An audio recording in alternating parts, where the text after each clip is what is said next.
Hello, YouTube. This is Mahadeva, the Thunder Wizard, and so this is a live Q&A, Thursday, uh, April, whatever the heck it was. I'm a day ahead, so I have to think backwards. It's actually May 1st for me, Friday. So it's Thursday night for you guys. If you're in California, it's what, 8:30 at night. So this is live. If you are tuning into this and you're wondering, because I've been doing a lot of pre-recorded stuff, is this live?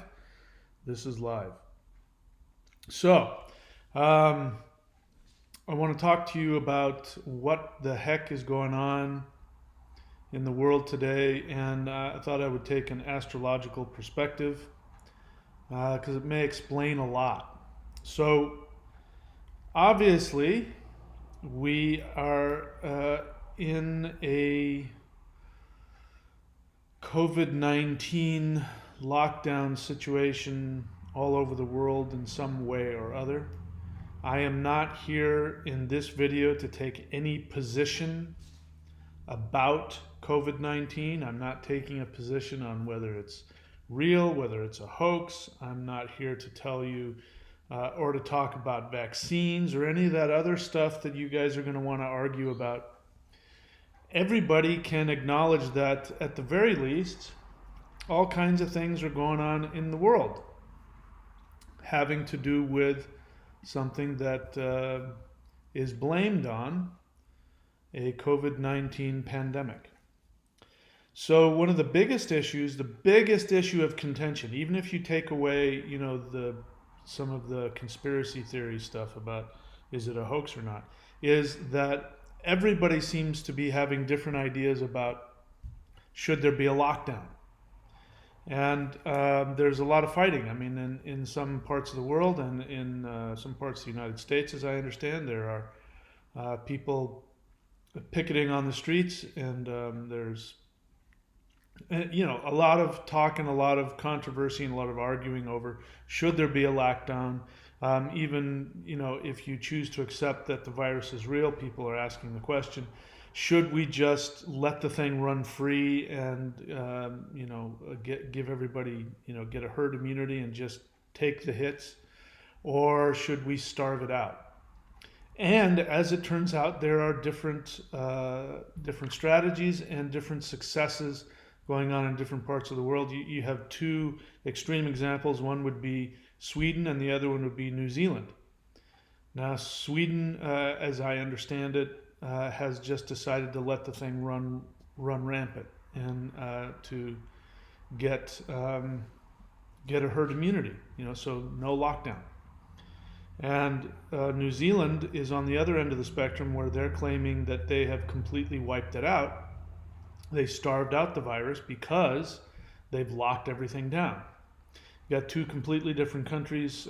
New Zealand is very easy to control. They can control their borders very well. It's a small, group of islands, and so there's not a huge population, and the people there are more comfortable with following rules and regulations given out by the government. I don't know what the political climate in Sweden is, but they chose to do the opposite. And then you've got differences all over the world, and so people are arguing, and now so there's a lockdown over the lockdown. So the two extreme strategies, as we've seen, is to just not have any lockdown whatsoever, total freedom, let the thing run its course, or lock the thing down and starve it, and go through the inconvenience. And so either way, if you assume that this is a real thing, then there's going to be it's going to be a hit. People are going to get sick, and maybe some people will die, or you avoid as many illnesses as possible, but no, all the social distancing and businesses closed, and so you take an economic and a social hit. Now, why is it so hard? Why is it so hard for us to make this decision? Instead of talking about my opinions about it, let's just talk about it from an astrological perspective. From an astrological perspective, we have Saturn and Jupiter, and they are conjunct in the sign of Capricorn. Now, as I'm doing some research on this from an astrological perspective, this is called the Great Conjunction. Jupiter and Saturn conjunct has caused major events throughout history. I won't get into them, but like some really intense things.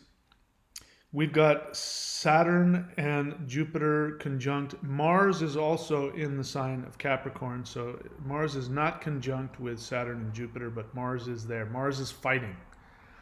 So what ends up happening, Saturn is the planet of expansion. Saturn is the planet of hope. Saturn is the planet of generosity, of freedom. So Jupiter expands. Right? Jupiter is the planet. Sorry, I don't know if I'm mixing up my planet here. Jupiter is the planet of expansion, freedom, hope.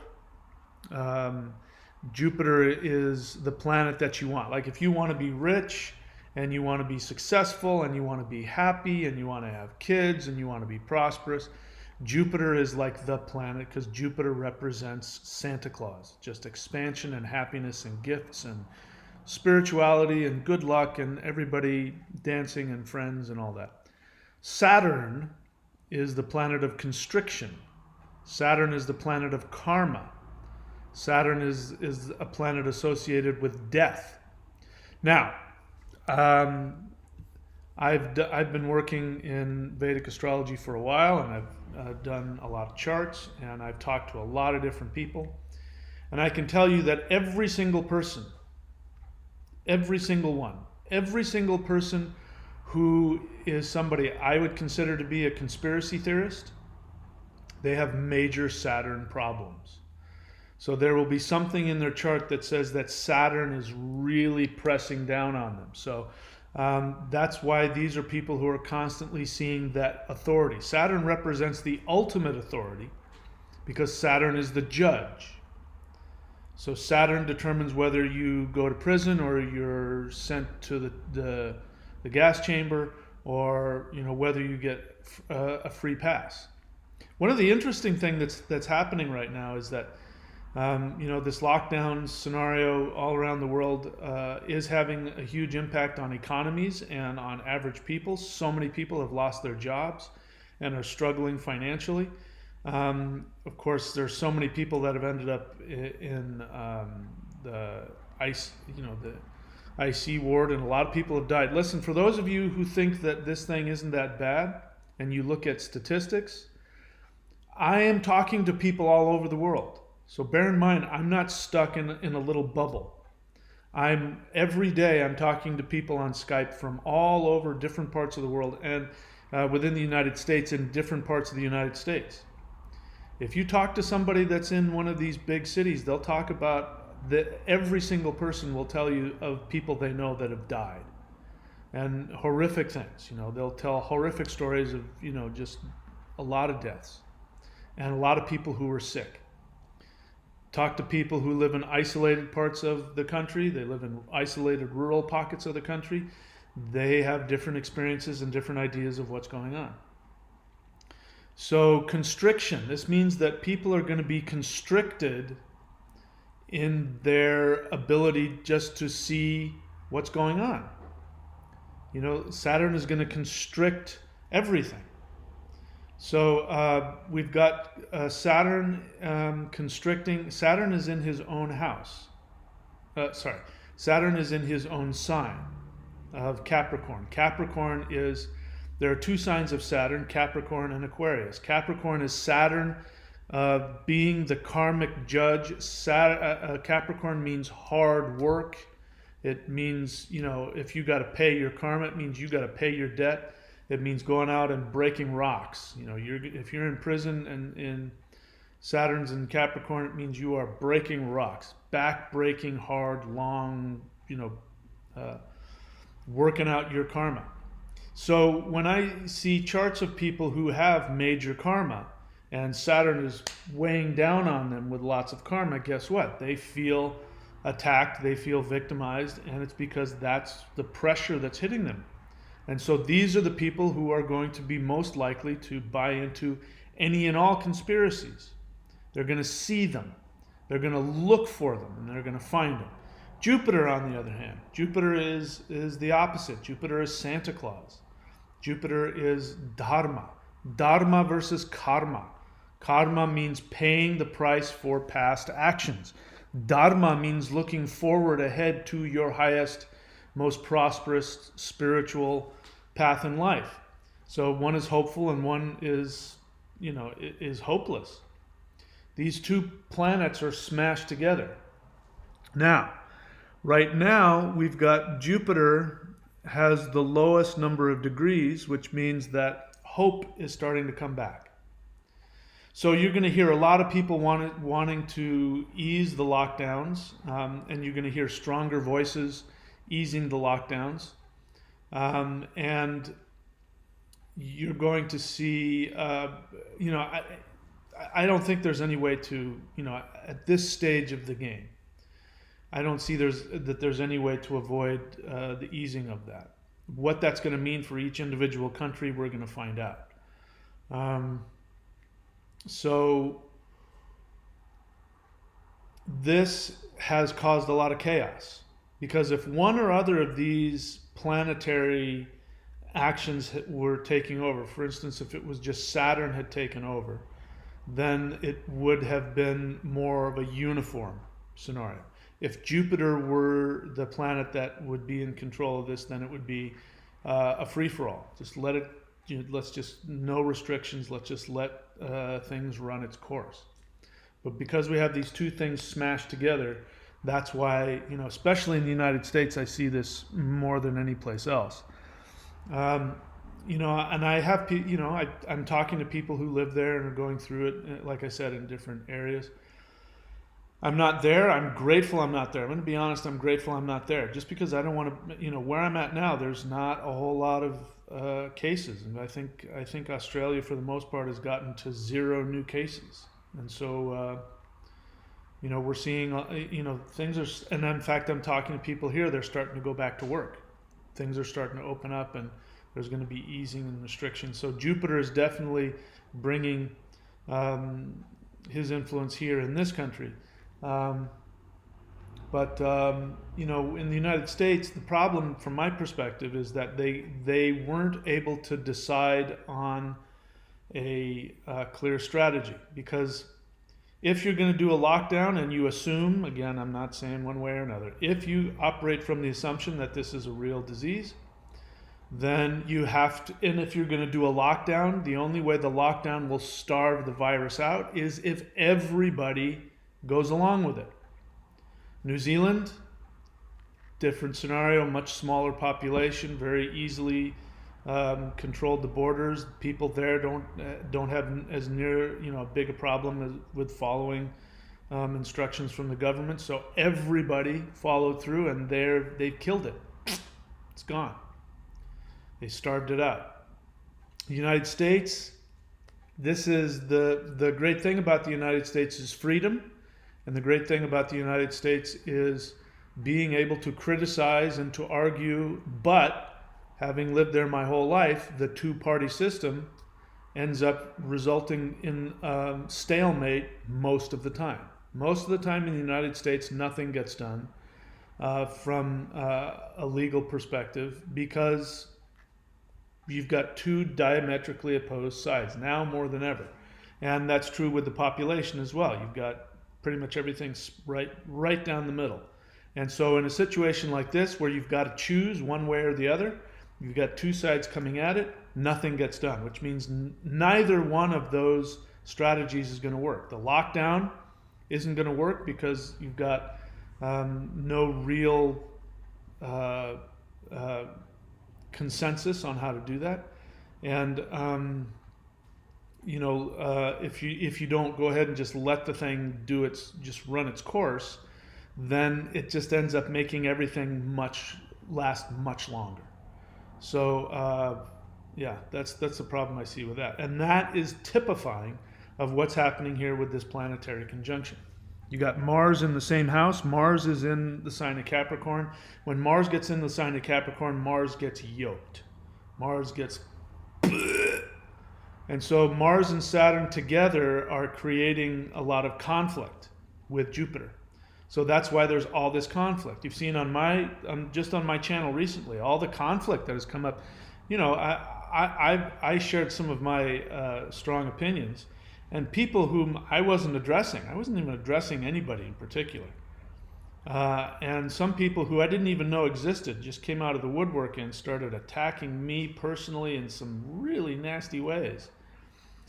That's a result of this as well. As it turns out, you know, there are other things going on, which is,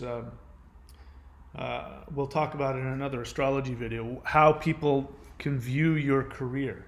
By the way, if you haven't watched it, I strongly recommend that people watch my latest video, astrology video, where I interviewed master Vedic astrologer and master Vedic scholar, Freedom Cole. Watch that. If you want to really see a real master, a real scholar, very deeply, you know, deep wisdom and understanding about life and karma and spirituality, watch that. It's, you know, it was sad for me to see that. You know, if I make a video and I make some outrageous claim and I make, you know, some clickbait, really outrageous clickbait thing, you know, a lot of people will watch. I put on a real video with a real master, a real scholar who can really give understanding about karma and all that kind of stuff. Nobody watches it. So that's disappointing for me to see that. But again, that's kind of what's happening right now. We got Saturn and Jupiter clashing and Mars coming in there. So the good news is that my prediction, and we'll see what happens, but my prediction is we're going to start to see things loosen up. We're going to start to see things start to move, maybe hesitatingly and joltingly, back towards back more towards a normal scenario. I can't say whether or not things are going to change or not completely, what kind of changes are going to happen as a result of all this. This has a potential to change the whole dynamic of the world's balance. But we're going to start to see things loosening up and moving more towards things opening up again and life getting back to normal. But the main thing that you have with this conjunction, Saturn and Jupiter specifically, is this is a time where you're forced to stop and make big changes in your life. So those people who, again, it all comes down to your character. And if you're somebody that complains and whines and wants everything done for you, then this is going to be the worst possible time, you can imagine. And of course, it's only going to stimulate you to whine and complain even more. So it's only going to make things worse. What's interesting, again, I'm talking to a bunch of different people in a bunch of different areas. And what's interesting to see is there are some people who are really scoring big time as a result of this. The things that are causing other people to have, real constriction in their lives and real inconvenience and real, sad, whether it's you've lost family members or you lost your job or whatever it is, there are other people who are really benefiting from it. And so it's times like this where you're going to see the payment of the karma. This is like payment. Saturn in Capricorn is payment of your, is working your karma out. If you're somebody that has been fighting the good fight and you have been focusing, if you're following the stuff that I've been telling you to do this whole time, which is don't be a victim, don't buy into any of the victim mentality, don't, take full responsibility. Saturn is about taking responsibility. Saturn in Capricorn especially, full responsibility. So when you see Saturn in Capricorn, these are the people who you'll hear them go, well, it's my fault. If I did it, I got to fix it. This is Saturn in Capricorn. The good news is that if you do that, if you have a life and you live like that, and you've gone through really difficult, challenging experiences where you're saying, I'm taking full responsibility for my life, then what ends up happening when Saturn comes into this house of hard work and all that, then you're the one that ends up benefiting. Like I talked about the CEO of Zoom. That guy made billions of dollars when the lockdown happened. So everybody had to work from home. This guy happened to have a software that allows people to communicate and people, work from home kind of stuff. Boom, he's now making billions of dollars. I can tell you absolutely that whoever that person is, that is somebody who has been working hard and taking full responsibility for their life. And when Saturn hits this, boom, Saturn just starts handing out the cash. So it's payment of karma.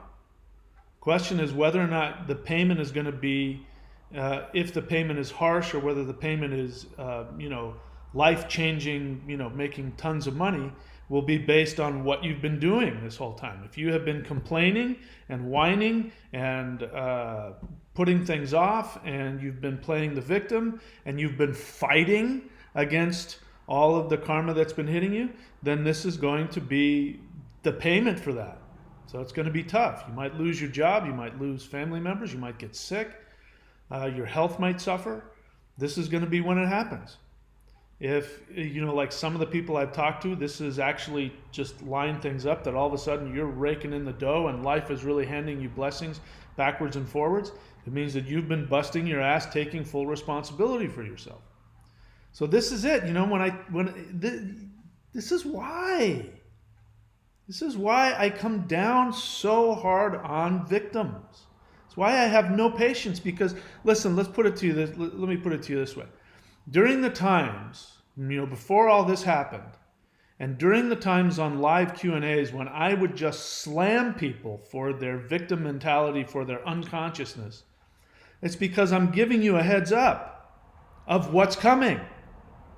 So it's better that it comes from me, from some guy. If you see me as a teacher, it's better that it comes from me and you get your feelings hurt.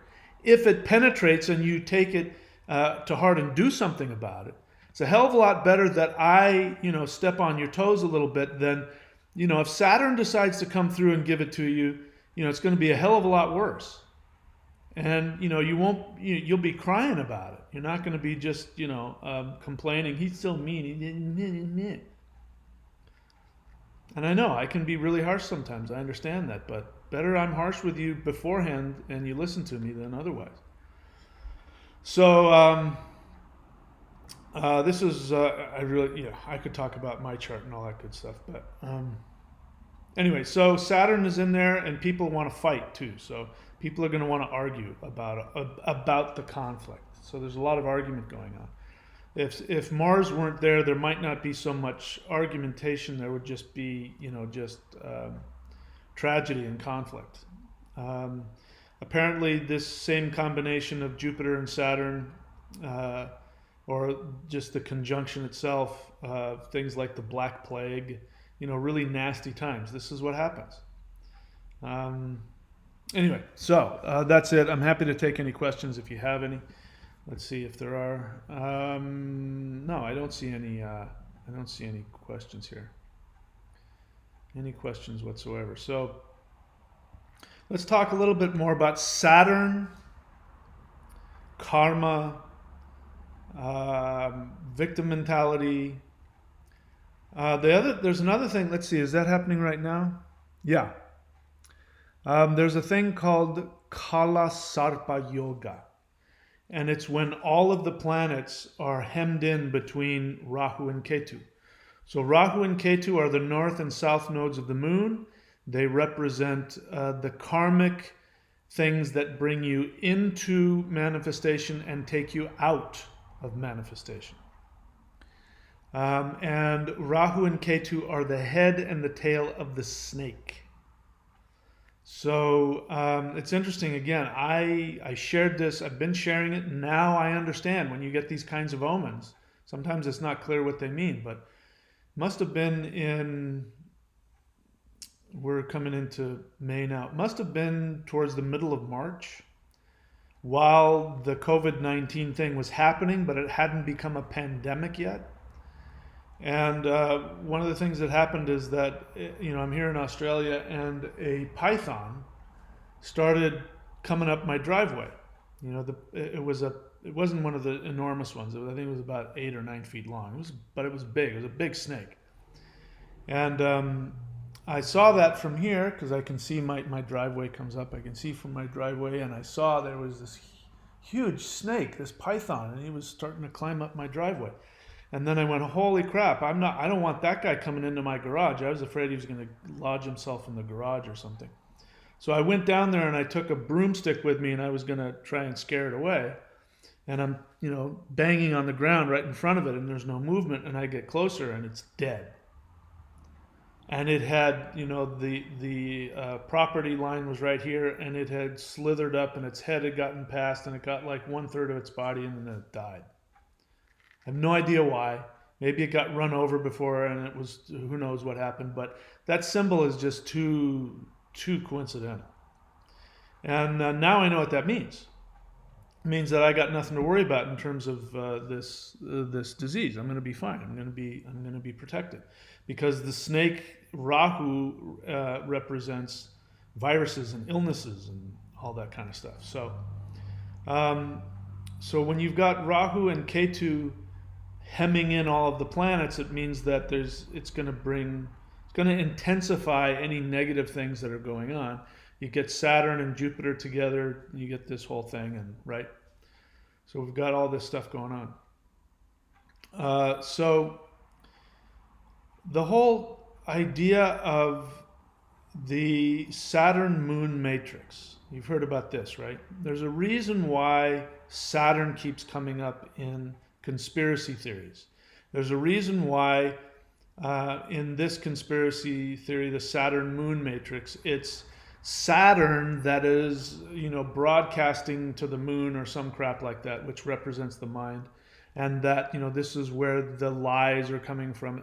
Saturn always ends up being the bad guy in all of these conspiracy theories. And there's a reason for that.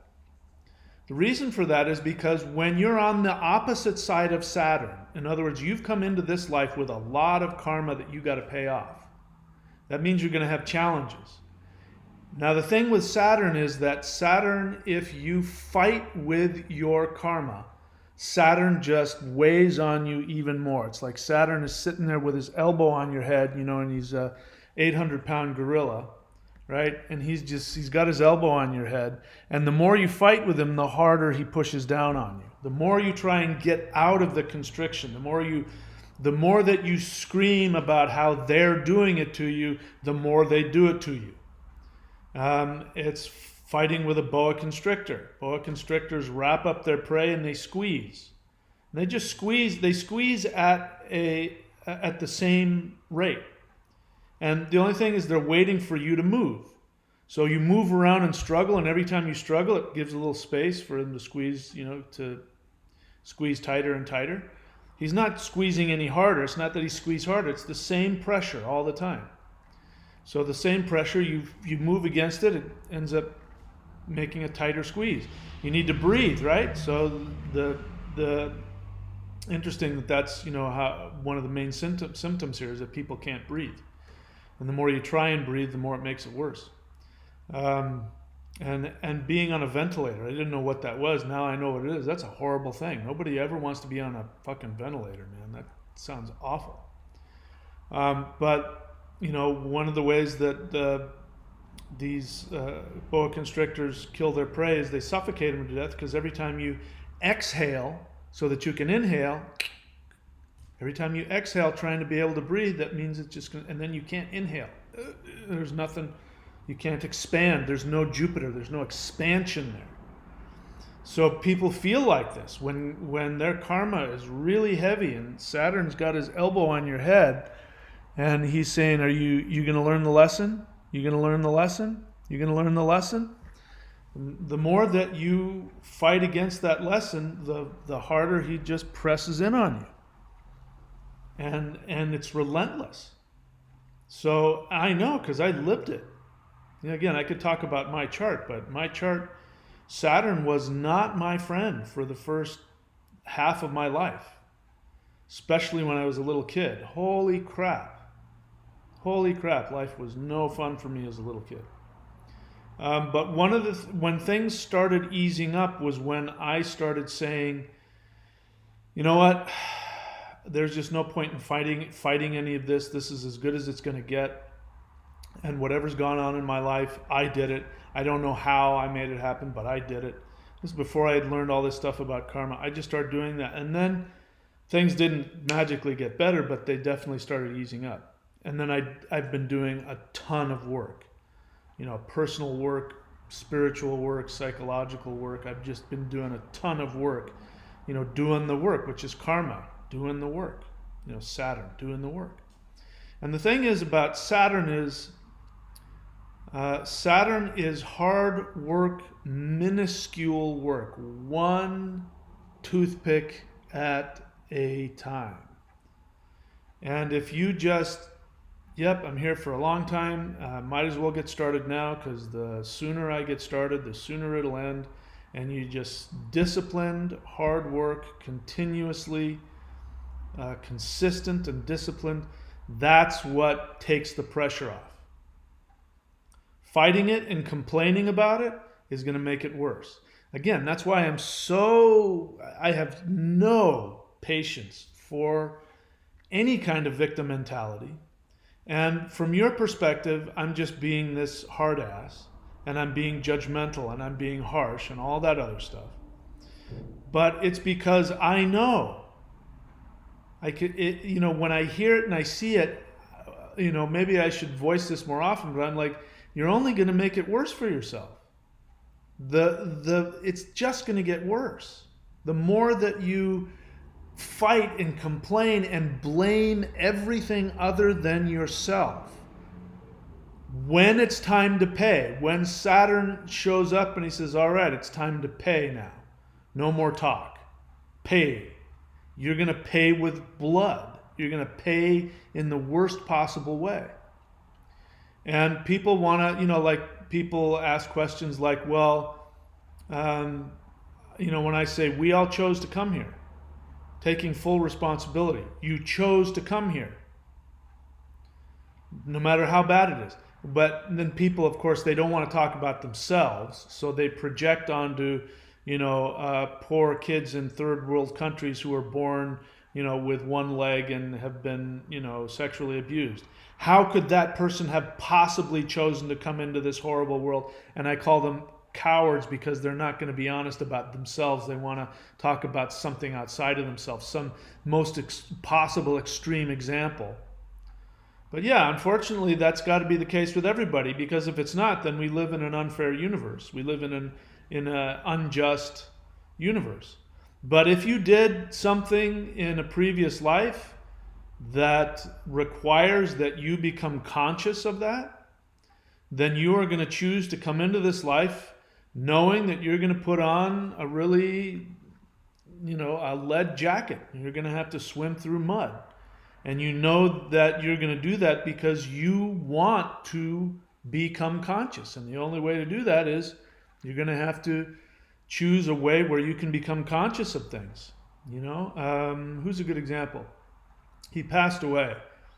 Who's that really smart physicist? The guy that was in the wheelchair most of his life. What's his name? Anyway, you know who I'm talking about.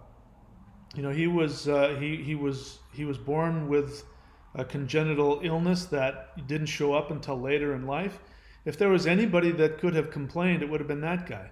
But he was the most brilliant physicist of our age, and it's because Saturn had constricted him to just his mind. He couldn't even speak anymore.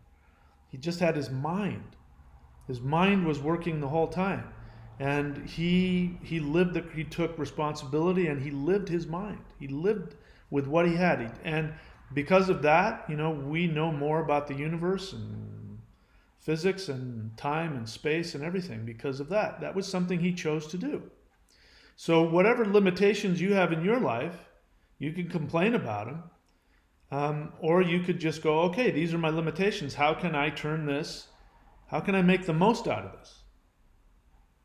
And if you're able to get over yourself and your issues and you know, whatever the hell is wrong in your life, when you can take responsibility, that's when Saturn says, good, now, okay, I can help you now. Now I can help. You want to know how to make the best of it? Now I can help. But when people ask questions like, you know, how could that possibly be in this horrible life? There's nothing I can do for them because they're not at all interested in how to make anything better. And I always ask people, look, do you want to be happy? Do you want to be happy? Are you willing to be wrong about some things that you're thinking in order to be happy? Would you be willing to let go of some of your beliefs? You'd be surprised. People are so emotionally attached to their beliefs that they would rather hold on to their horrific beliefs about life and the universe than be happy and be successful. All right, so let's see. I see more stuff coming on here. Remember, this is a question and answer. If you're new to the channel, I'm really not interested in your opinions and anything like that. Things have been going differently because I've been doing a lot of live. By the way, some of my live streams have been pre-recorded, and for some reason now, at least 2 that I know of, once I'm done live streaming, it gets shut off. So I don't know what's happening with that. So, but if you're like, somebody asked, what happened to this live stream you just did, which was a pre-recorded thing? If it's pre-recorded, it means it's already in my channel. So it's a repeat. I'm just rebroadcasting, you know, a collection of videos I've already done. So that's, on the one hand, I'm taking advantage of that, of the, you know, people's ignorance of my channel. People who follow my channel are ignorant of most of the videos on there and haven't watched them. So this is a way for you to see a brand new video that's a repeat of something I did, you know, 3 or 4 years ago. But again, it's a wake-up call to you guys. If you're on my channel and all you do is just, you know, like a sheep, wait until YouTube tells you that I'm live streaming, or wait till YouTube tells you that I have new video, and you ask questions, you know, people ask questions on these live Q&As about things that I've talked about so many other times, and I have to say, watch my channel. So here it is again. If you want to really get the most out of my channel, binge watch it. If you have a question about certain things, like somebody's asking me to talk about karma, all you have to do is know how to search within my channel. If you're going onto like a laptop or a desktop, you go to the little magnifying glass, not at the top, but next to the menu, I think right next to About. Click on that and then type in karma. You'll see all of my videos that have to do with karma. So put the time and the effort into watching my channel. But I'm happy to keep doing the, you know, the rebroadcast. But so don't worry about it. If I do a pre-recorded live stream and it doesn't get archived, don't worry about it. It's somewhere in my channel. Just go look for that, you know, earlier on. All right. So, yeah, again, I'm really not, again, this best way to do when I'm here live, question and answer, ask a question. Your opinion means nothing to me, and I'm really not interested in that. Marie Ann, question, can you explain karma in this context? I think I did. Ricky Green, question, what can you do to change your circumstances for the better when you realize you're in this Saturnine karmic cycle? Everybody's in a Saturn karmic cycle. It's the same thing for everybody. First thing is stop fighting it. Saturn is, if you want to look at Saturn as your best friend, you know, let's say you're sick and the medicine that you have to take is going to make you feel even sicker. It's going to make you like violently ill, but it's going to save your life. And your friend has the spoonful of this really nasty medicine that's going to save your life, but you already know what it's going to do to you, and you want to fight with him about it. And he pins you down and he forces it down your throat. You're going to hate him while you're getting violently ill and puking and crapping and whatever else. But when it's all said and done, you're going to go, thank you so much. You saved my life. Unless, like some people, you know, all you're going to remember is the things that were challenging and, you know, what you did to me and all that. So the way to get through any challenges in your life, pick it. Any challenge in your life, Saturn. Blame it on Saturn. And the way to do it is to stop fighting it, and to then take full responsibility.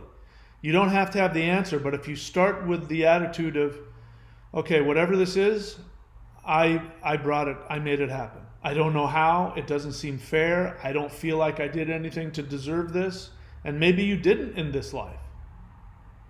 So it's important to understand that. If you feel like you didn't do anything to deserve it in this life, maybe you didn't. But it's coming off the heels of something that happened in a previous life. Again, the interview with Freedom Cole, the master astrologer I just did, I want all you guys to watch it. He talks about how in a past life, if somebody destroyed sacred groves or some kind of natural sacred place in a previous life, then in this life you end up becoming an advocate for the environment. So you have to balance it out. So you have to ask yourself, if you're, in this life, if you, let's say, were racially targeted and profiled and were, suffered a lot of racial prejudice, probably in a past life you were racially prejudiced towards somebody else. If you're a healer in this life, some people complain about being an empath. I hear this all the time, and it bugs the crap out of me too, but people these are usually people who have very dysfunctional relationships, and they complain about, I'm an empath. Well, if you're, let's say you're a healer, you have a healing ability. It means that in a previous life you caused harm, maybe killed a lot of people. And so it doesn't mean that you're spiritual. It means in this life you got to balance out all that energy. So all those people that you harmed or killed in previous lives, they're going to be the patients that you heal. You're a doctor, you're a nurse. And it's interesting now that I think about it. When you train to become a doctor, and I don't know why they do this. Why don't interns have normal schedules? Why can't they just have 8-hour schedules like everybody else? Why do they have to be in the hospital for 12 or 24 hours? Why do they do that? That's just so strange. I don't get that. Why can't they? It just, they do it with every other profession. Let's just say you're here for 8 hours, somebody else comes in for 8 hours. But now that I think about it, it's so tough becoming a doctor or a healthcare worker. It's very possible that in previous lives you caused harm to people. And so now you're a healer. Now you got to pay that price and you got to heal people. So the first thing to do, as I said, stop fighting it. Second thing to do is to take full responsibility. I don't know how, but I created it. Then Saturn starts to go, okay, good, now you get it. And then the third thing to do is they ask the question, okay, so what can I learn? Show me how to learn from this. And as I've said before, there are people who are raking in big bucks with this lockdown. They're making huge money, making tons of money. This has been helpful for me, but it's only because of this. If I were, the lockdown package, if you don't know what the lockdown package is, I am giving away $3,214 worth of video training and certifications, and I'm basically giving away absolutely everything that I have, all of my services and products. The only thing that you're paying for is you're paying for 5 different services from me that you get live. So you're going to be talking with me one-on-one via Skype for minimum of 2 hours, and that's what you're paying for. The rest of it, $3,214, I'm giving away for free. And so I'm doing that for a bunch of reasons. One of them is because I honestly feel for people, and listen, I work from home, and my life really hasn't changed. So, I'm still doing pretty much the same thing as I was before, except I'm making more videos, really putting time into my channel. But for some people, they're stuck at home and they can't do anything, and it's boring as hell. And it's really challenging, and so this is an opportunity for me to give you a lot of stuff. There's 3 different ways that you can turn three of my things into careers. One is, I teach you how to become an astrologer. If you want to become a certified astrologer, I can certify you. You want to become a certified rune reader, I can do that. There's also, I can teach you how to become a life coach and help people find their perfect career and turn anything into money. I teach you how to do that.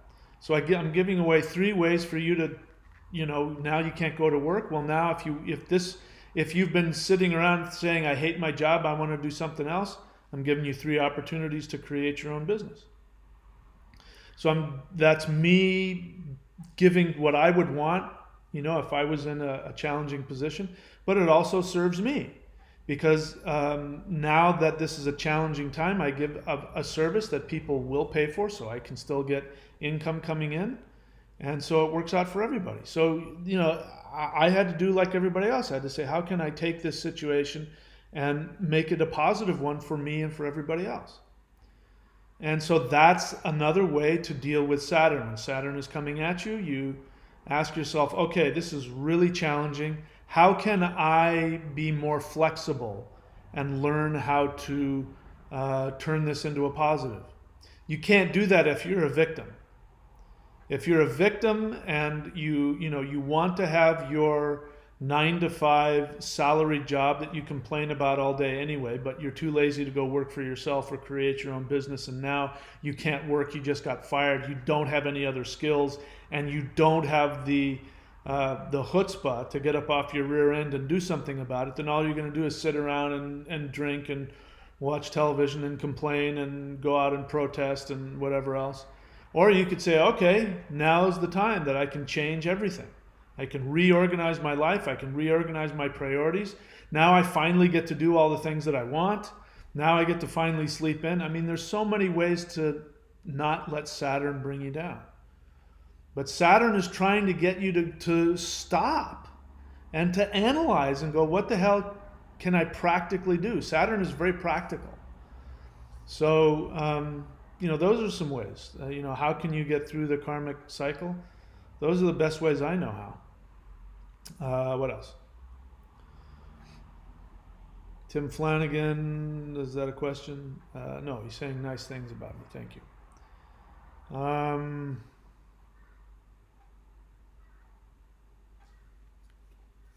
I don't know what that means. What does that mean? The other thing is, I'm doing something I don't normally do, which is just responding to a statement. One of the things that has happened with the internet and with a lot of people, they're watching this on their phone, which why would you do that? I hate that idea, but I'm an old fart, so whatever. People don't put the effort into putting like whole sentences, having a whole thought explained in context. And here's one: flat Earth to keep it simple. What does that mean? Are you pro flat Earth or against it? What does that mean? All this is really if you live in a globe Earth. Yeah, what are you trying to say? Actually put your thought into a coherent sentence so that people know what the fuck you're talking about. I have no idea what you're talking about. Oh, the virus is fake. Yeah, good for you. Congratulations. Well, hey, listen. Well, I'm not going to say that. I was just going to say something really sarcastic, but I'm not. I'm just not going to do that today. Stephen Hawking. Yeah, Stephen Hawking, man. Hawking. Stephen Hawking. That guy, any one of us in his position would have just complained and given up. And that guy had nothing. Saturn constricted into the one thing that was his strength. Here's something to take from this. Saturn is constricting all of the things that are not important to your evolution, to you living your highest self. It's limiting all the ways, so the one thing that you do have access to is the thing that is going to catapult you into your evolution. But if you're a victim and you don't see that, then you'll miss it completely. The other thing about Saturn is whatever Saturn is doing to you in this life, if you don't learn and adapt and say, okay, this is my issue, I did it, how can I fix it? If you're a victim and you keep complaining, guess what happens next time? Same problems, twice as heavy. It's going to be worse next time. You know, an interesting thing that I read was that every person that has tried to commit suicide but lived, every single one, like, you know, somebody who, like, one guy tried to blow his brains out, and something happened where he survived. But as soon, like that tiny millisecond, as soon as the click, just before the bullet hit his brain or whatever, he knew. I mean, it was like time stopped, and he knew, oh my God, I could have totally done this or this or this. Same thing with people jumping off of bridges. If they survive, like they jump off a bridge, the Golden Gate Bridge or whatever it is, that would normally kill the average person. If people who have done that, as their foot leaves the edge of the bridge and there's no turning around and going back, then all of a sudden they become aware. Oh my God, this is totally unnecessary. I could be doing this. I could have done that. Oh no, I shouldn't have. And so there's no shortage of people who were successful in committing suicide, and afterwards, when they get to the underworld, they're like, yep, I didn't see the way out. It's because I was too wrapped up in my ego, my hopelessness, my pain. And if I had just simply asked, what can I do differently? How did I get myself here? But then they're going to go, okay, next time I'm going to make it harder so that this next time I won't miss it. So those of you having a tough time, that's what the universe is trying to give you, an opportunity to wake up. And if you take it, then Saturn and Capricorn will reward you, will reward your hard work. So it's like showing up, it's like Vegas, Vegas people want to, there's, according to the Hindu religion, I could be wrong about this, but I heard this. According to the Hindu religion, there are 3 sins that you cannot pay off in one lifetime, in the lifetime that you're living. One is murdering your teacher. So if you murder your teacher, those of you who want to fight with me all the time, if you murder your teacher, that's a karma you can't get over in one lifetime. Second one is rape. Rape is something that you cannot burn that off in one lifetime. And then the third one is gambling. Gambling, well, think about what gambling is. When you end up gambling away your whole life savings, your kids' savings or whatever else, and you've taken out a loan from the loan shark, they're going to come after your kneecaps. You never get out from underneath it. And that's kind of the way karma is. I mean, when Saturn gets into Capricorn, you're either going to have to work hard or you're going to have to pay up. And if you've worked hard, then you get paid. That's the other side of karma. There's not just bad karma. There's just karma. Karma is the result of your works. That's it. The result of your actions is karma. Now, you have all kinds of, no shortage of positive karma. I mean, my voice is working, my eyes are working, my lungs are working. I have a house, I have food, I have a car, and most of you listening to me have all of those things. Your heart is beating, right? That's all the result of positive karma. So you have 99% positive karma. It's the 1% of the challenging karma that you're going to be thinking about. You don't even think about all the stuff that's going right for you. You only think about the one thing that's not going right for you. So, you're going to have to pay up. So the good news is that's why, disciplined people who do the work and take responsibility, even when they don't have to, when Saturn hits Capricorn, it's payday. But if you've been putting it off because you put it off, payday's going to come. And if you don't have your assignment ready, you're going to have to pay up in ways you're not going to like. Walter Fretwell question, do you need to know the time of your birth to get an astrology reading? Welcome to the channel. I do Vedic astrology. So with Vedic astrology, you need to know down to the minute. So the answer is yes.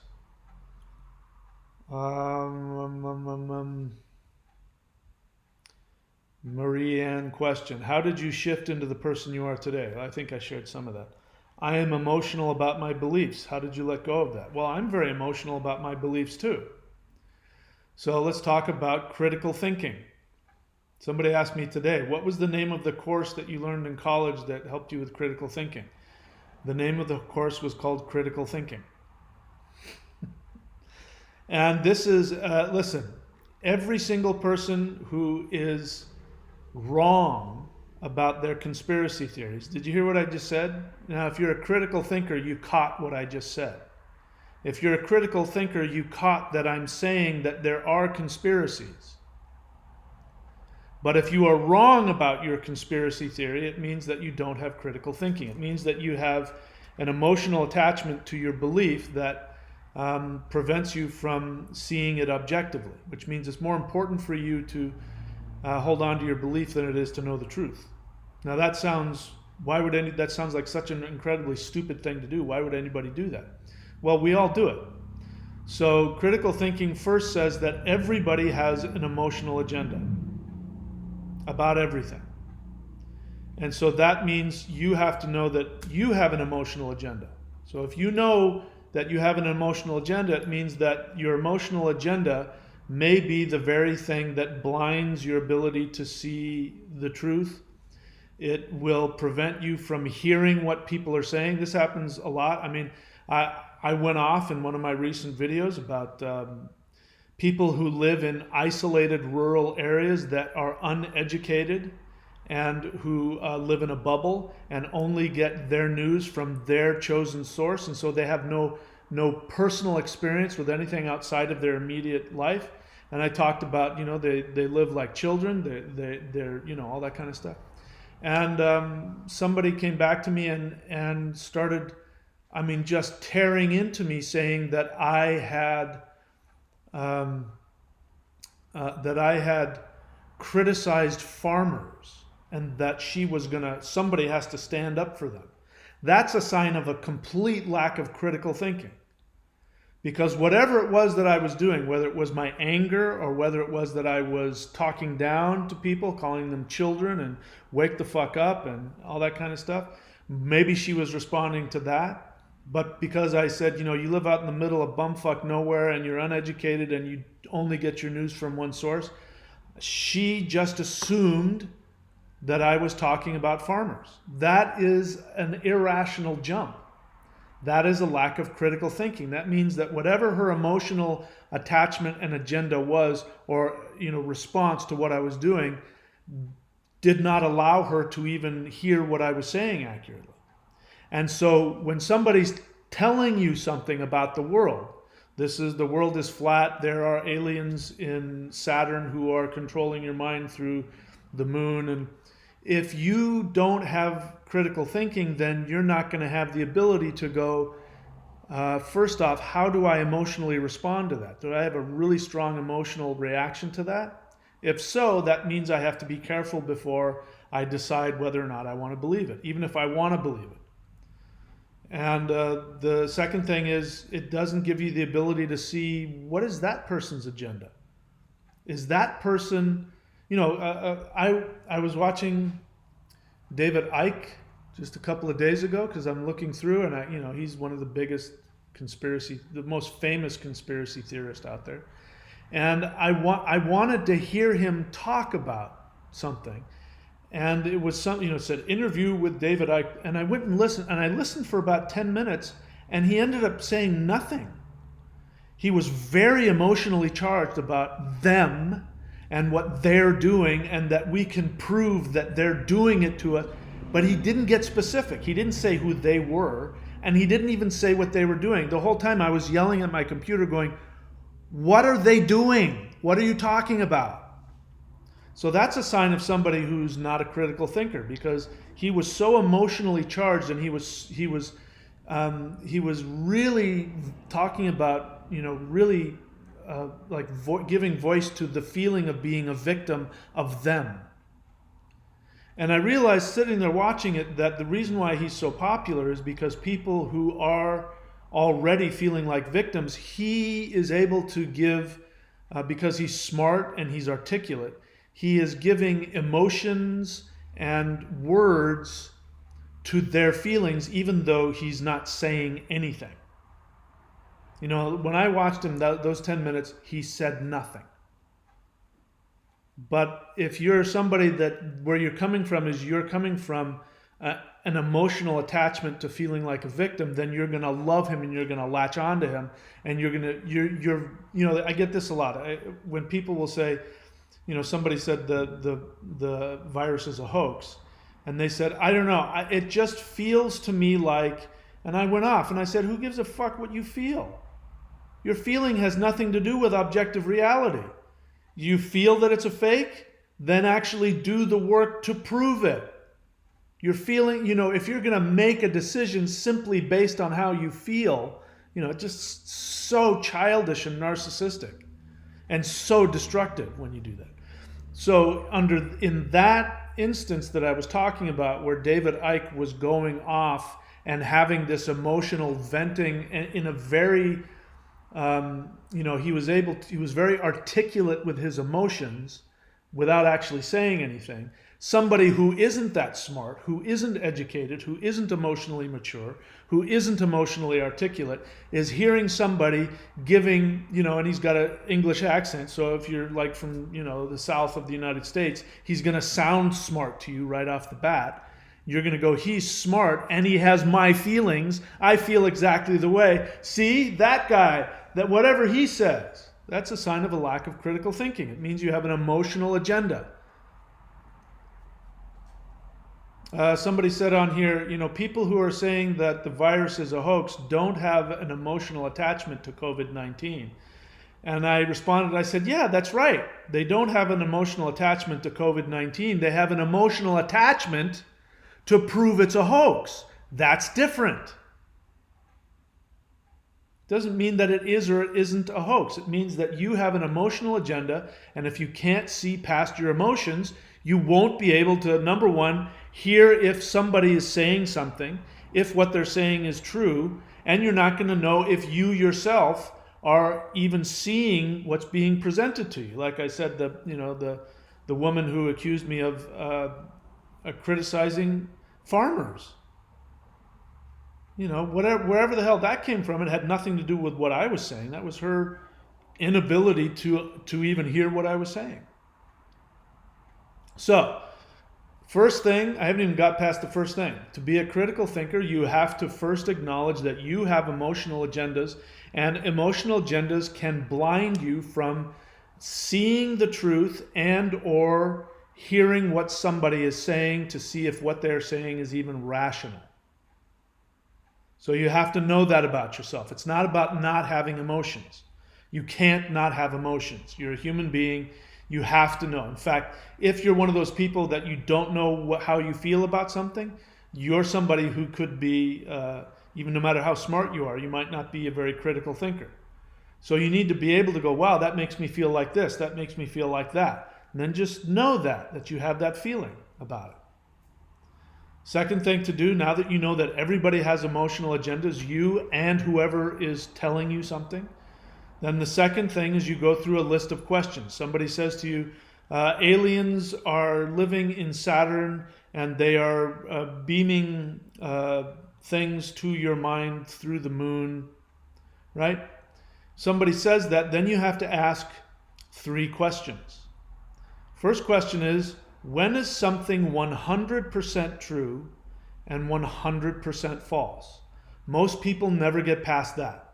So this is dualist thinking. This is, again, children do this. Little babies and toddlers think in dualistic terms. Everything is either 100% good or 100% bad. And so if you're one of those people, everything is either really good or really bad, then it means that emotionally you are immature. It means you don't have the ability to have a gradation of truth. When is something 100% true? The sun shines. Is that 100% true? Well, it is true, yeah. The sun doesn't shine.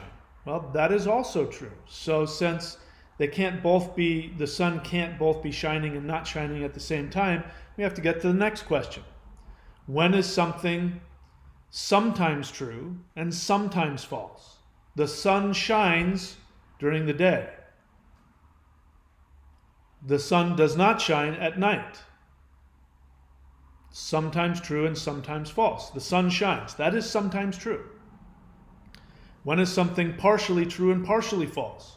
It's a cloudy day. The sun is in my eyes, but no, there's cloud cover, so the sun is not in my eyes. Does that mean the sun doesn't shine? No. It's partially true. The sun is there and it's shining, but it's eclipsed by the clouds. It's partially true. You can also say the same, the sun is not shining today.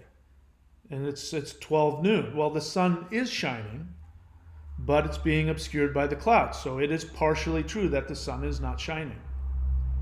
You have to be able to ask these questions about everything everybody tells you. Now, you know when somebody is either manipulating you, or when somebody is trying, or somebody has an emotional attachment to whatever they're throwing at you. I'll give you a good example. Again, when I was having this fight with people about COVID being a hoax or not, and there's some people that their emotional agenda is just so intense that they can't stop. I mean, they have to comment after comment after comment after comment, and so they send me links. By the way, I never read those fucking links, you guys. Please don't even bother. If you don't have some way to express your opinion, please don't bother. Unless I have asked, and sometimes I have asked, can you give me some evidence for that? Then I might look at that link.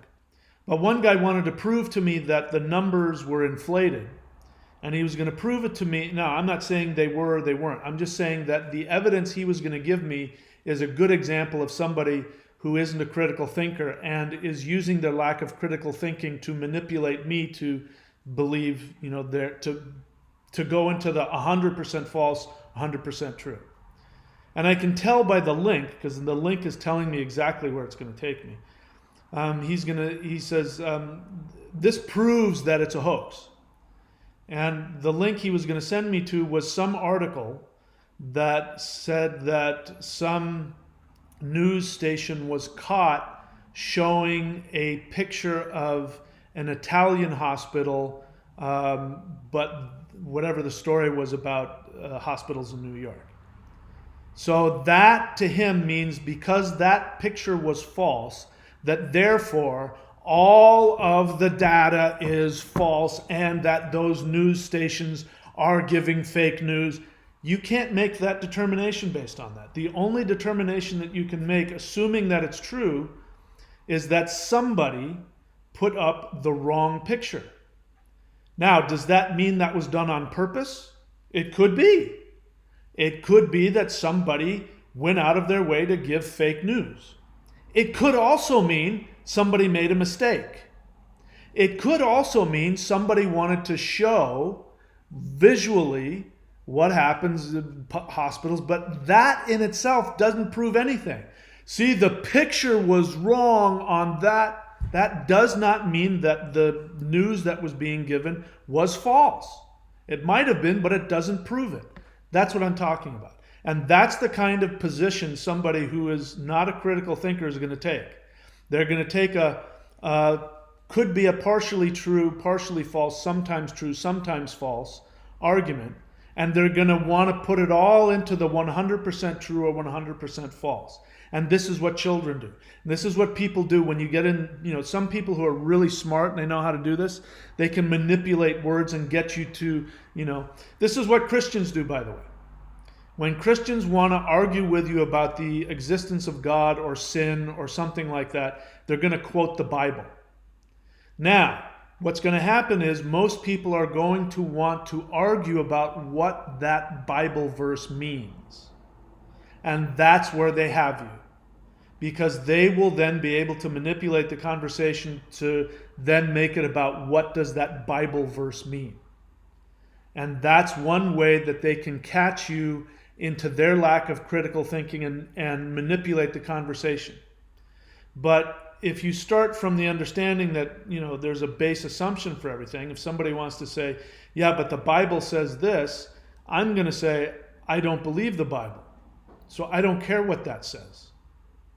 And so when that guy sent me that link, the thought in my mind was, I could care less. I'm not even going to bother reading that article, because the whole assumption of that article is that the virus is a hoax because some news station used the wrong picture for their news story. And that doesn't mean that anything was right or wrong. It doesn't, in either way, it doesn't give you right or wrong in any direction. And so that's how I'm not even going to bother talking with the guy, because the guy's got such an emotional attachment to his argument that he's not going to be able to go, yeah, you're right, that could mean this and that could mean that, but here's this and here's that, a balanced approach. So that's why I haven't made a decision on it. I mean, I know for a fact that COVID is not a hoax. What it is a whole different deal. Are there inflated numbers? I haven't made it. I haven't even made a determination on that, because I believe it's possible they could be inflated and they could be wrong. Because sometimes the data, especially like in certain situations, like if COVID-19 is released, or a bunch of people in an old folks home get COVID-19 and 80% of the people die, you can't take that and say, well, this disease has an 80% death rate. You also can't do the same if you put it into a preschool and none of the kids get sick. You can't say, oh, it has a 0.7, you can't take those isolated things and make decisions on that. The other thing that I'm saying is that we don't know what this disease is going to do yet. We haven't had it for long enough. Even if people are getting better and people are not having symptoms, it doesn't mean that we're not going to see things come up 6 months from now, 5 years, or 10 years from now. Or, for instance, shingles. So somebody gets chickenpox as a kid and you say, oh, they're immune now, they've got chickenpox. No, they're not immune. That virus is in their spinal column. And so what happens? Old people get shingles. It's really painful. I had shingles when I was like in my 40s because I was so stressed out, because as a kid I had chickenpox. So you don't know what the hell's going to happen in 10 years, 20, 30, 40 years. Smarten up, people. Got to use your whole brain. You got to be able to think. This is one of the problems. People are inconvenienced. Some people are really inconvenienced, like they don't have a job, and so they're not gonna analyze critically whether or not there should or shouldn't be a lockdown, because they're so impatient. They have an emotional attachment to be able to have things go the way they want them to right now.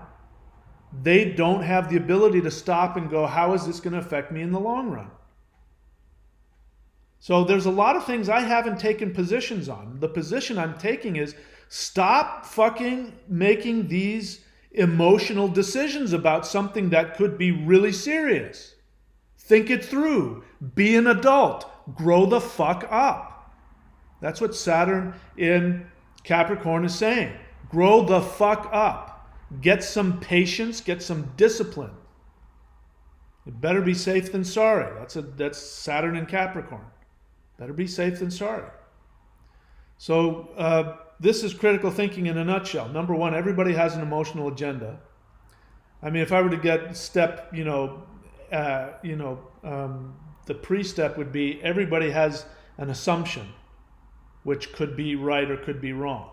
So if you have to start with a correct assumption, then you have to realize that you have an emotional agenda, and so does the person talking to you, which means that both of you have the ability to say things or hear things wrong or not want to know the truth. You may have an agenda on wanting to convince somebody of your way of thinking, or you may have an agenda to not listen to what somebody has to say because it threatens your emotional agenda. So everybody has an emotional agenda. When is something 100% true and 100% false? If you can't say, well, that is 100% true all the time, then you have to go to the next question. When is something partially true and partially false? When is something sometimes true and sometimes false? When you can ask all of those questions and then you can go, wow, I have a really intense emotional agenda about this, then you have the ability to think through things critically, because then you're more interested in knowing the truth than you are in supporting your emotional position. I'll give you another example. When you have an emotional agenda, it means you're trying to protect yourself from a perceived danger. Perceived is the operative word here. So this is a guy I've known for a long time. I haven't talked to him in a long time, but we were friends. He was actually my student for years. And this was way back in the 90s when the talk of global warming first started popping up. I mean, scientists were talking about global warming in the 70s, but it started really popping up in the 90s when we started to see big shifts in the climate. And I was talking about it and I was worried about it. And my friend said, oh, well, we don't have enough evidence to know that it's true. So I don't think it's true. And first off, that is a manipulative statement, because scientists, even when they are sure that something is real, they will still talk in terms of being 98% sure of something. The evidence indicates 98% possibility. What they're saying is, oh, this is a fact. But they're talking in scientific terms, which means that they're being very conservative. So he was saying, well, there isn't enough evidence to show that it's true or not. And I knew him well enough because he was my student, and I said, you know what, cut the shit. You've got an emotional agenda here, and I want to know what it is. I can tell by the way that you're talking, but the sources that you're talking, I can tell you're only getting some information from some sources. You're not listening to all of them. I can tell that you're not coming from, a critical thinking space. So I said, tell me, what is your emotional agenda? To his credit, he was able to tell me.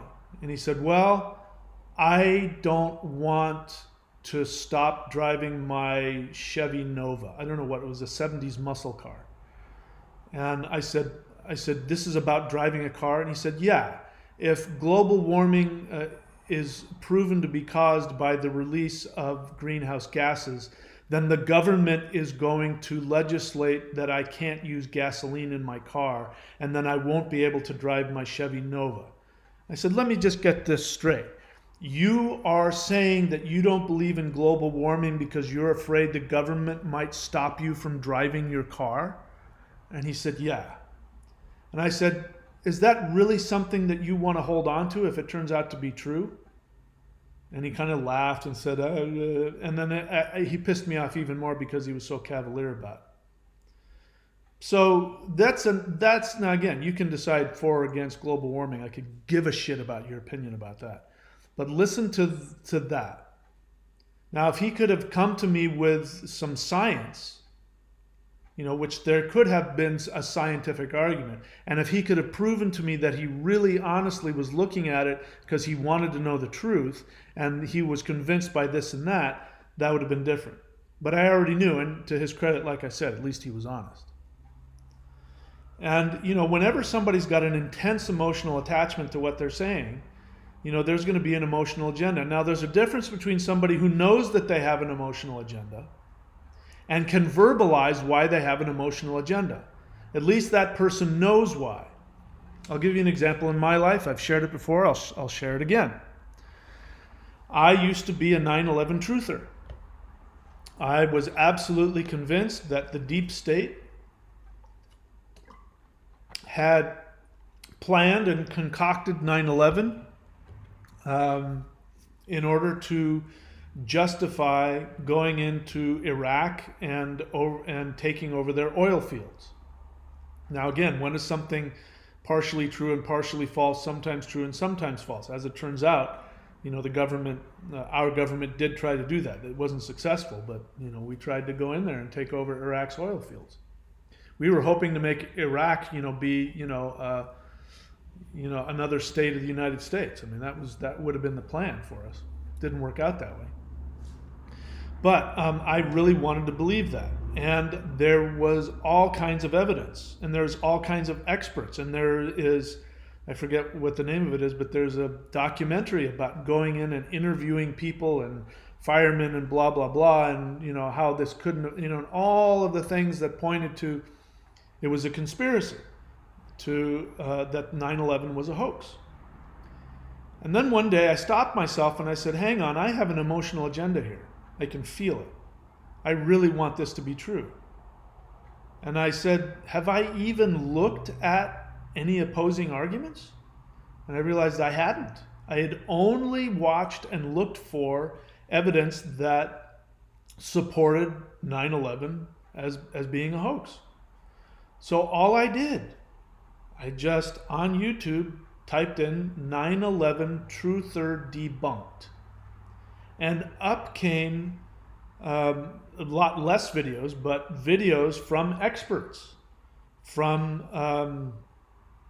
like I'll give you one example. One of the arguments for 9/11 being a hoax is that there was one building that collapsed that was not hit by a plane. And from the front, there's no damage to the building.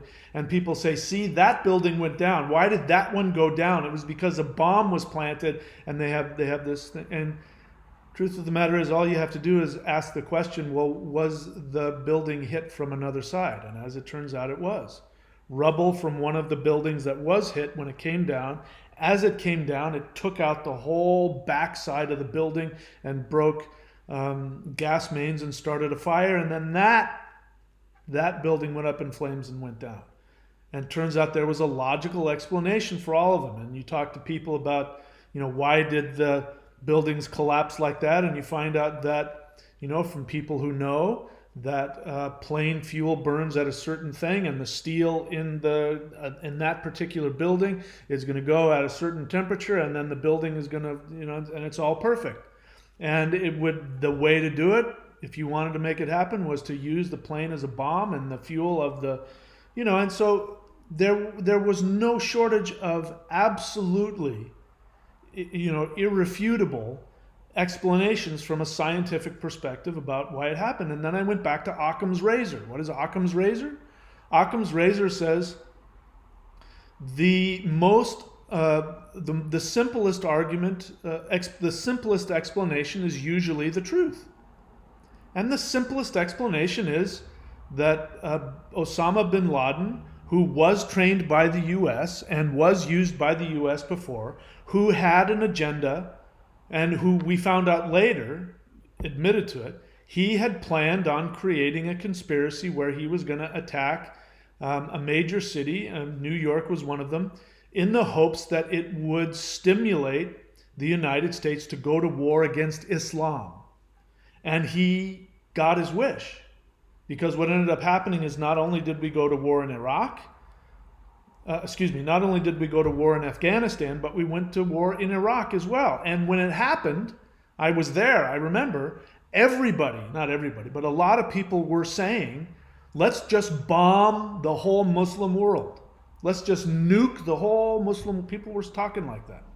That is exactly what Osama bin Laden wanted. He even said that. He's on tape laughing about it, saying, wow, this turned out a lot better than I thought. I didn't realize it was going to blow up as big as it did. And yeah, so now they're going to go to war. And once they go to war with all of Islam, then the whole world can take down the West, because then all of the Islamic countries are going to band together. And that was his plan. So the simplest explanation was the truth. But if you've got an emotional agenda that you don't like the US government, and you have some truth on your side, because there is deep state, there is the military, machine, there is this, the oil companies want to rule the world. All of those things are true, and they add to evidence that it was a conspiracy and a hoax, but it doesn't prove it. But if you have an emotional attachment to that, and there's some evidence that fits your emotional attachment, then you're going to come to a wrong conclusion. So bottom line is, critical thinking says, be willing to look at everything without an emotional attachment. And then you have a better chance of finding out what the truth is. I don't know where this came from.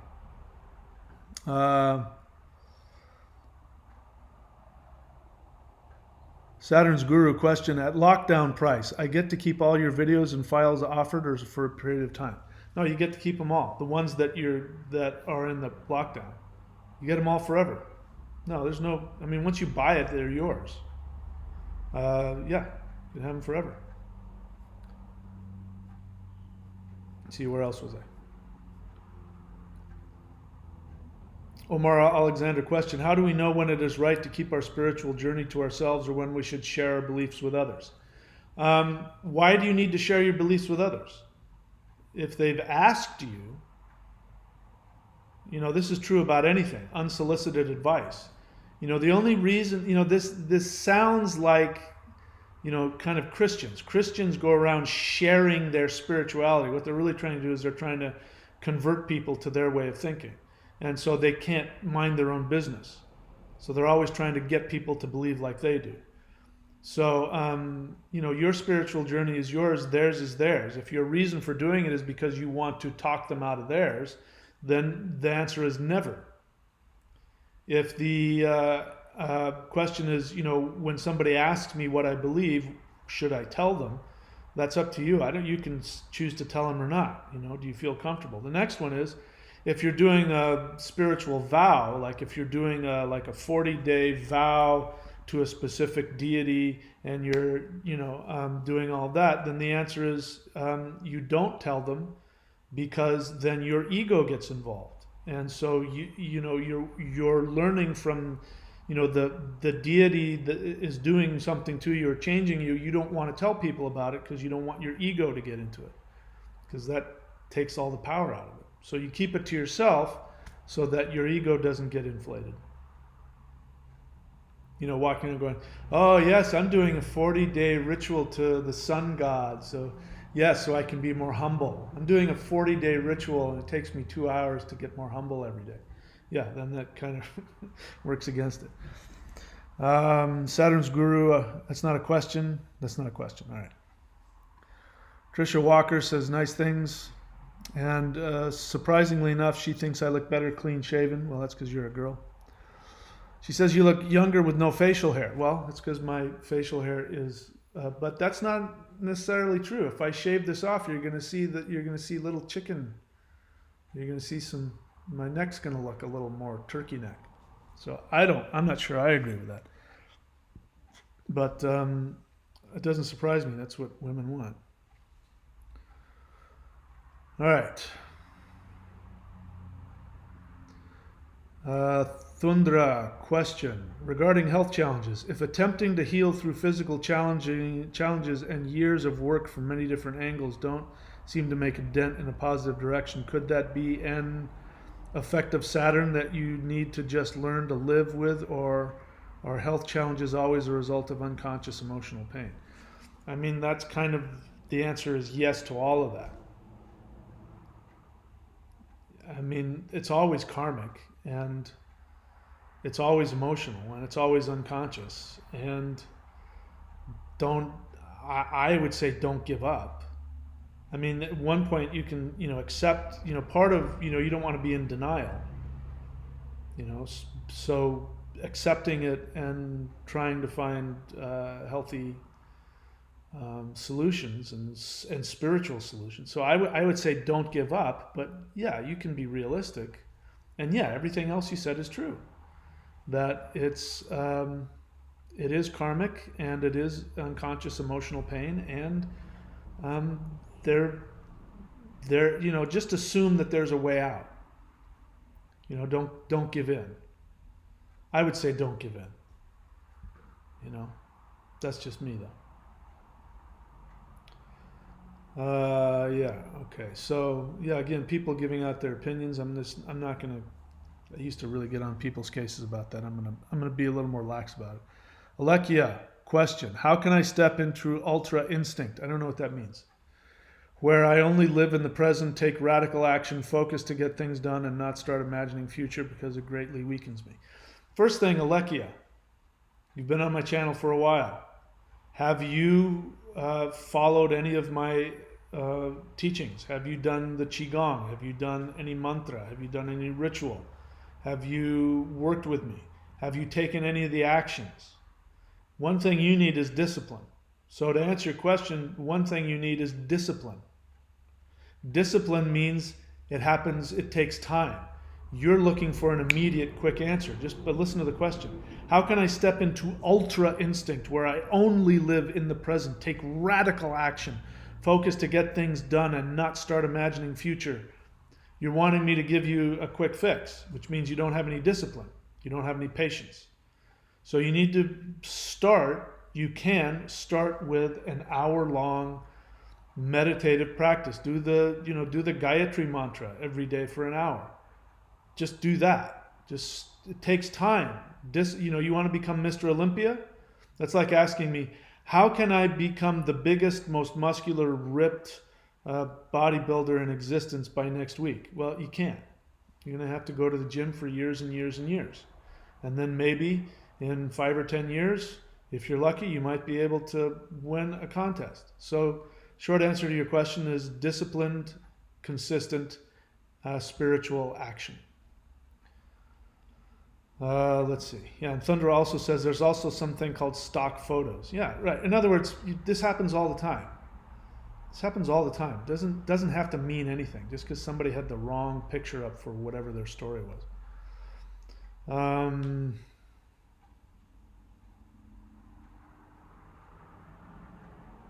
Lamp is making big money because he or she followed my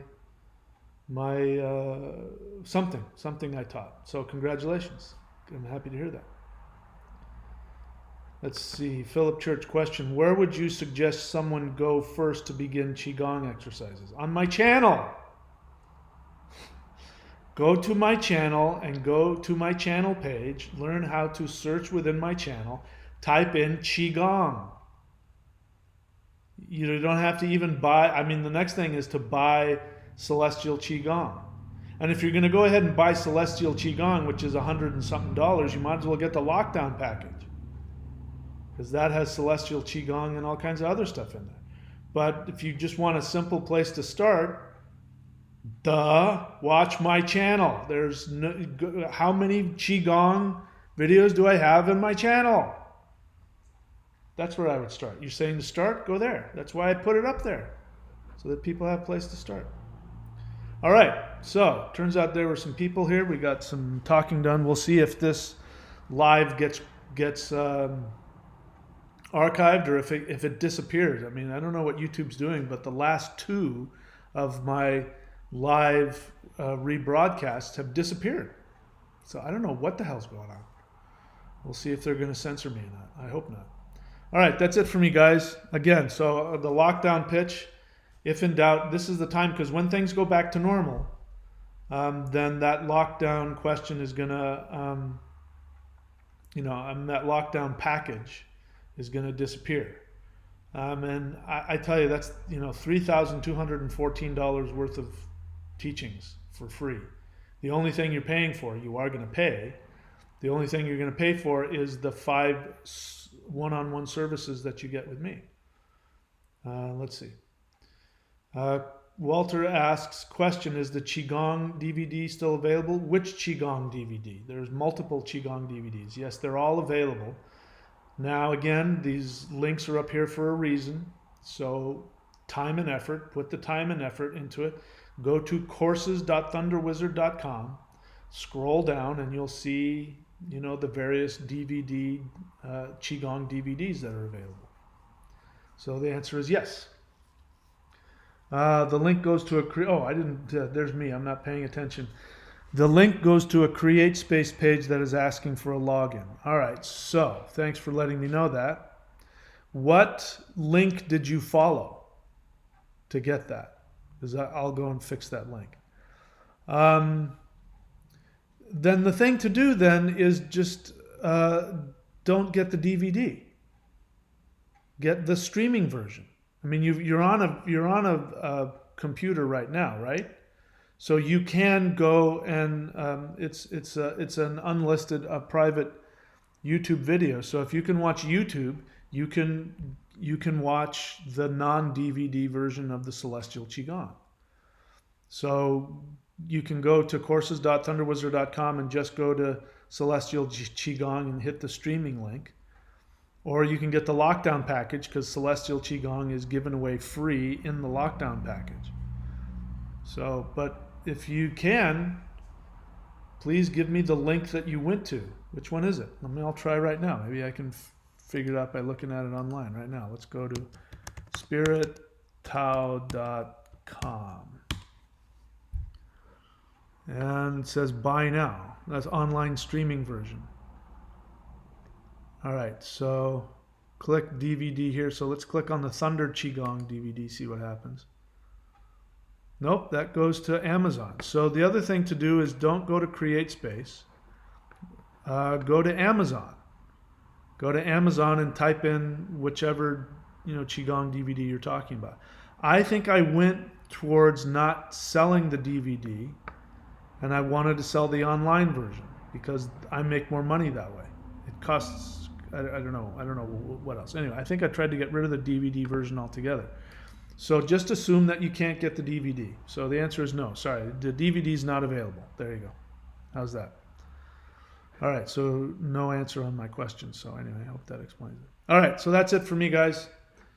I've been at home all day working. I'm gonna get some sun while there still is sun. All right, good luck to everybody. Best of luck. Strength, luck, health, prosperity. It's a tough time for everybody. Just hang on. It's gonna get better. Just give it time. It'll get better. All right. See you guys later.